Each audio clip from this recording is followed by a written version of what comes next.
Thursday here on Good Morning NFC East. I look tired. Tone DeShields does not look tired. So Tone DeShields is ready to go. I need to get some orange juice in the right Tone. Oh man, I feel great this morning. Take a shower, got my glass of water. Oh man, I feel spectacular, Jeff. I woke up this morning. Grateful to be talking football with you as always. Yeah, did you do a Ricky Bobby this morning? You woke up this morning and you know what? I wouldn't say Ricky Bobby, but I probably did a Beyonce. I woke up like this. Oh, that's awesome, man. So yeah, and you brought this up backstage. And I thought it was a pretty good topic too, because I wanted to touch on this as well. The Tom Brady comments on Jalen Hurts. Tom Brady did open up on Jalen Hurts' performance this past week on the Let's Go podcast. Obviously, Jalen Hurts is Offensive Player of the Week, and I did look it up. Tom Brady has never rushed for 157 yards in a season, yet alone a game.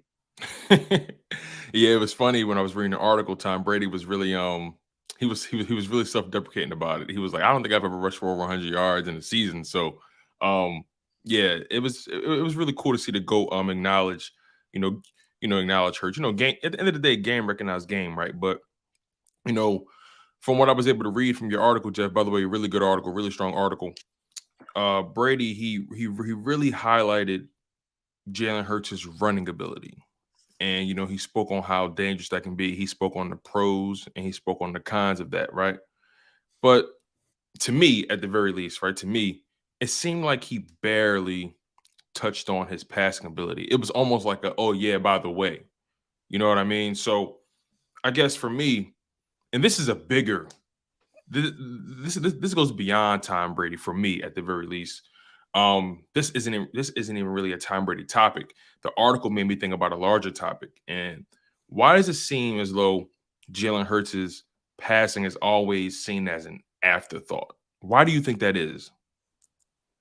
I can give you a couple reasons. Probably some that are really controversial, but doesn't it feel like that way with Cam Newton over time, Lamar Jackson, Michael Vick, Donovan, Randall, and Randall could throw. That's the thing. I don't think they want to give these quarterbacks, these primarily running quarterbacks. I don't even call Jalen Hurts a running quarterback, to be honest with you. I think Jalen Hurts is a quarterback that can throw the ball. Even this is when even he was coming out of college. I thought he was a quarterback who didn't have the greatest arm in the world, but he could sling a football. And he just happens to run. And so where I'm going with this is I just feel like they look at those guys as run first, pass second, when I don't think that was the case with most of them.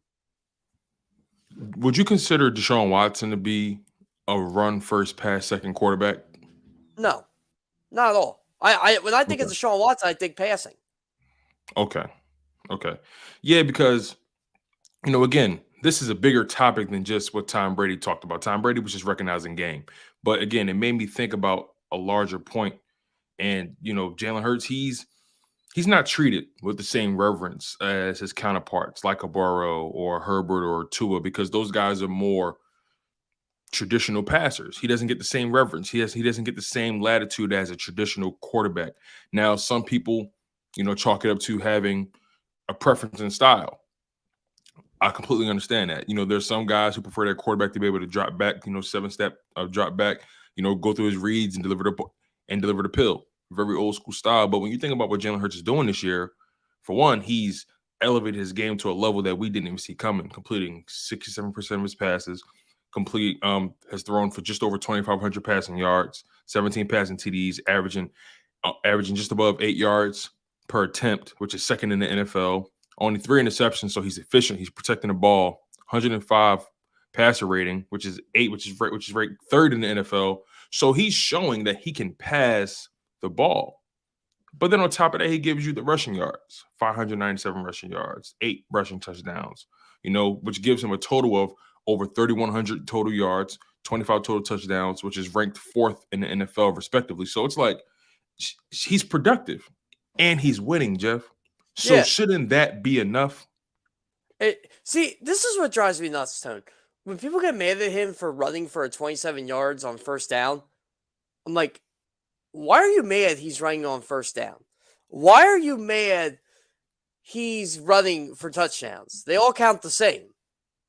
See, this is what I don't get. So I wanted to touch base on this too. Josh Allen he gets criticized for running, but we don't think of him as a run first quarterback. They did at one point. They don't anymore.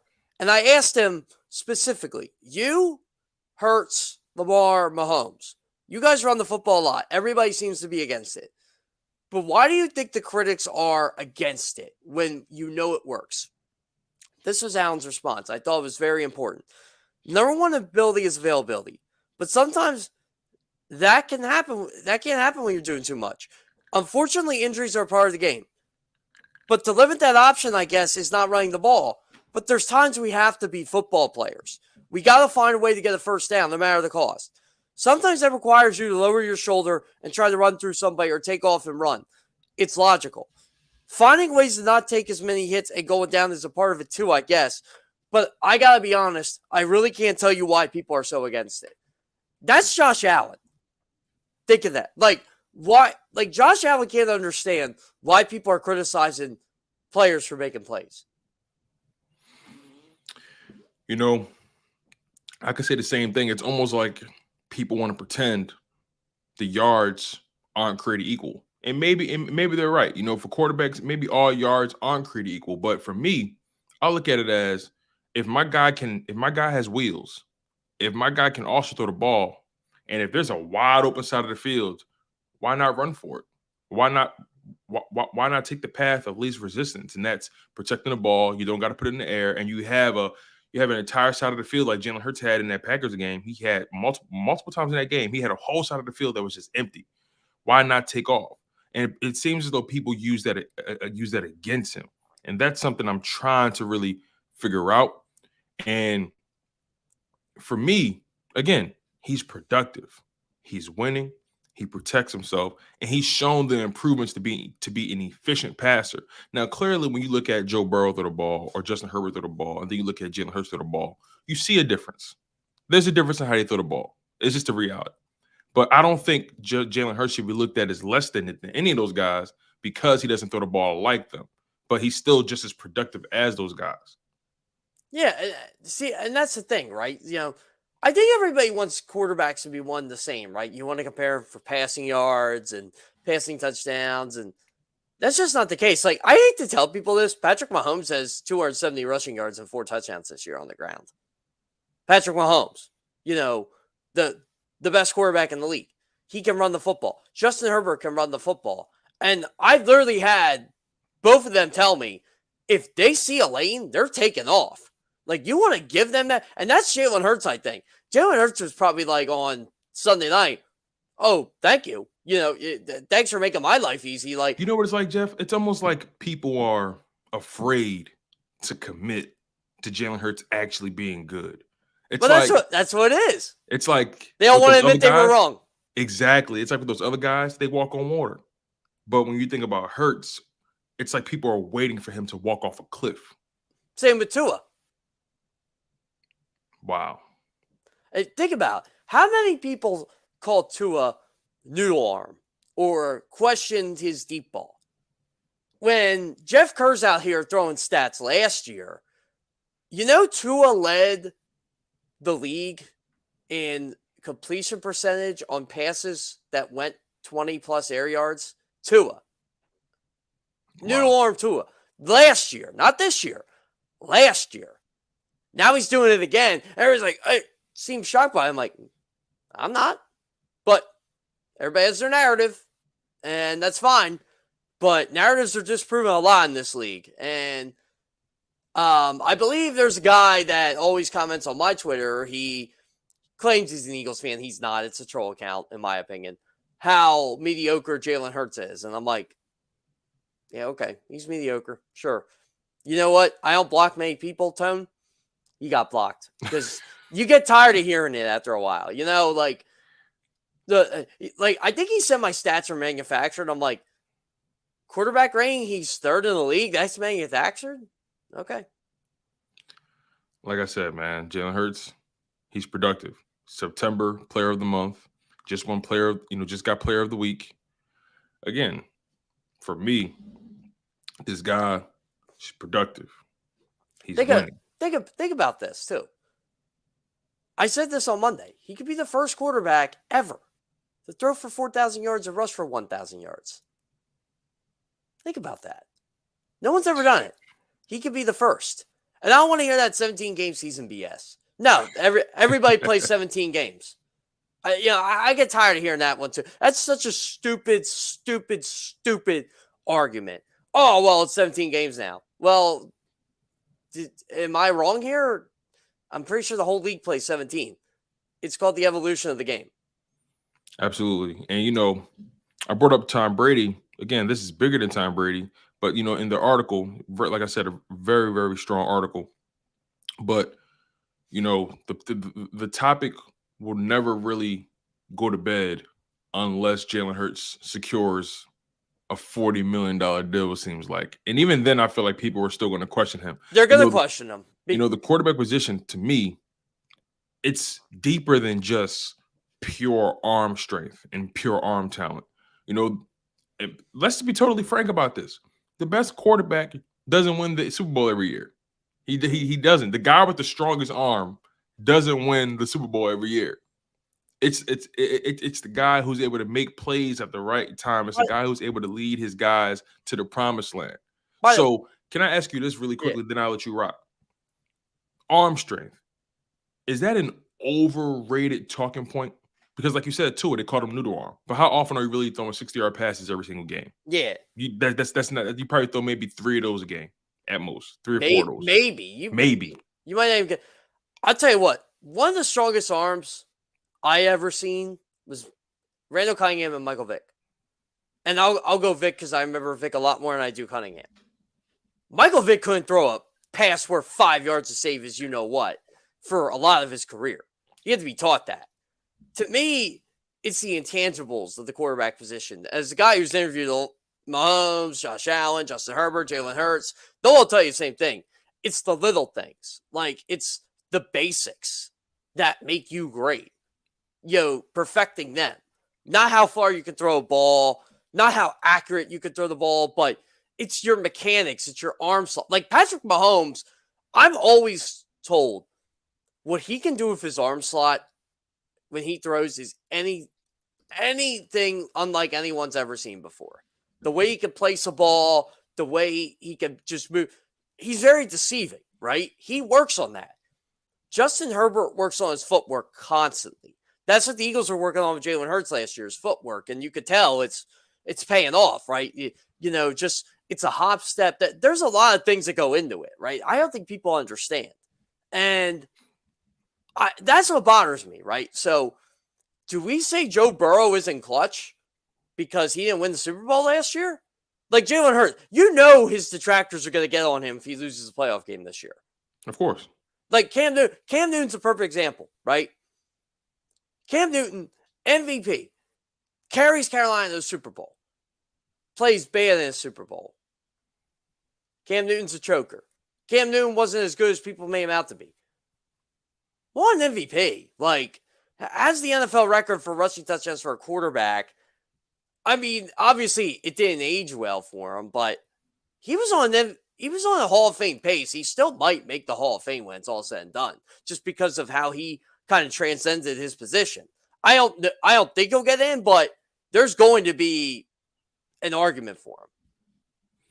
Yeah, at the end of the day, it seems like these dual threat quarterbacks, as much as we would like them to be, the quarterback position, the way you play the position, isn't created equal. The guys that are more traditional drop back guys, they're seen with more reverence. The guys who aren't, the guys who utilize the whole field, the guys who utilize their entire package, they aren't seen in the same light because of the shelf life. It appears. I think that's the counter argument people always say about those guys, like a Jalen Hurts, like a Justin, like a Josh Allen, and so on and so forth. The shelf life for those guys is really low. But my thing is, okay, that's fine. That's the way they play the position. You recognize that the shelf life is low. I recognize the shelf life is low. All right, let's dedicate or allocate the resources properly on the contract and understand that, okay, we might have a solid 10 years with this guy in his prime. All right, let's maximize that. Granted, quarterbacks are playing 15, 18 years in the league now, but if you have a shelf life with a guy of 10 to 12 years, okay, you maximize for 10 to 12 years, and it's okay. They just understand what you get when you have a quarterback that plays that style. And I think that's the issue. I feel like you have the old school guys, who just don't want to move with the times. And then you have the guys you have the guys who are really, really in tune with the league and everything that's going on. But really quickly, I have a question for you before we head to the break. There's a chance that the Eagles are going to face off with the NFC East opponent in the playoffs. There's a strong chance. Right now, if the playoffs started today, all 4 teams in the NFC East make it, right? So there's a chance, at the very least, 3 of them get in. There's a chance. At the very least, there's a chance 2 of them get in. But regardless, there's a strong chance at least 3. So who would you prefer the Eagles face, or to flip it, who don't you want the Eagles to face in the playoffs from the NFC East? Well, I'll tell you who I want them to face would be the Giants. You obviously would want the Giants. But I think the Giants are going to be the 7th seed anyway. They're going to probably end up playing the Vikings and losing. I think if Washington gets in, they're probably going to be a 6 or 7 seed too. I think Washington's playing well, but that team definitely has a shelf life. So give me them. Like, they needed all this stuff to happen just to beat the Eagles in Week 10. I would not want to see Dallas in the divisional round. Nor do I think they will see him in the divisional round. I don't want to see the Cowboys the first game. I just don't. That's a team that I feel has a lot of talent. I don't know if they can go into Philly and win a football game because they ended in Week 6, but again, that was Week 6. That was a long time ago, and they have a really good defense. And the Eagles will have to be at the top of their game if they're going to be a team like the Cowboys. But ultimately, Tone, the team I want to see them play would be the Giants if they get in. But the Giants have to pull off a massive upset for that to happen. Yeah, I would agree with you in everything you said pretty much. Obviously, the Giants are the lesser team, compared to the Cowboys. That's clear. The Cowboys, they beat them twice. Washington, that's interesting to me, because Washington is one of those teams that if they catch you at the right day at the right time, they can catch you slipping like they did the Eagles a few weeks ago, right? And I'm not sure if Taylor Heineke is good enough to lead that team to a deep playoff run, but I know he's good enough to steal one. I know he's good enough to make someone really uncomfortable. I know he's competent enough to make a play here and there and just rally that team. For some reason, that team just rallies behind him. I don't really understand, his mystique. It's something I can't really quantify, but it's pretty cool to see. I'll be honest. You know what's awesome about him? He was an XFL quarterback just a couple of years ago, and now pretty much he's earned the Commander's starting job. He seems to earn it every year, but seems to get replaced by someone who also had great arm talent, Carson Wentz. Does Taylor Heineke, and then we're going to go to break because we have our guy Anthony Armstrong in the virtual green room. I'm curious to hear your thoughts about this as well. Is Taylor Heineke becoming the new Ryan Fitzpatrick? For some reason, players just love to play for this guy. He plays with the moxie. He plays with the swagger. He plays with the juice. Not the most talented guy at all. I'm telling you. He's streaky, but you love to play with him. I'm telling you, people like to play with people who they can drink a beer with, and that's Taylor Heineke. Oh, man. But again, I'm really curious to hear our guy Anthony Armstrong's perspective on this. You guys are locked in on Good Morning NFC East. And again, also, let me just make sure you guys know who Anthony Armstrong is. Former wide receiver for the formerly known Washington Redskins, now the Washington Commanders, was the Washington football team. But former NFL wide receiver, did great things, was able to change his family's life. Man, can't wait to hear his perspective on his Taylor Heineke comparison to Ryan Fitzpatrick, and just overall hear his thoughts on the NFC playoff picture and the NFC East landscape. But again, you guys are locked in on Good Morning NFC East. He's Jeff Kerr. I'm your guy, Tone DeShields II. Keep it locked, you guys. You do not want to miss this.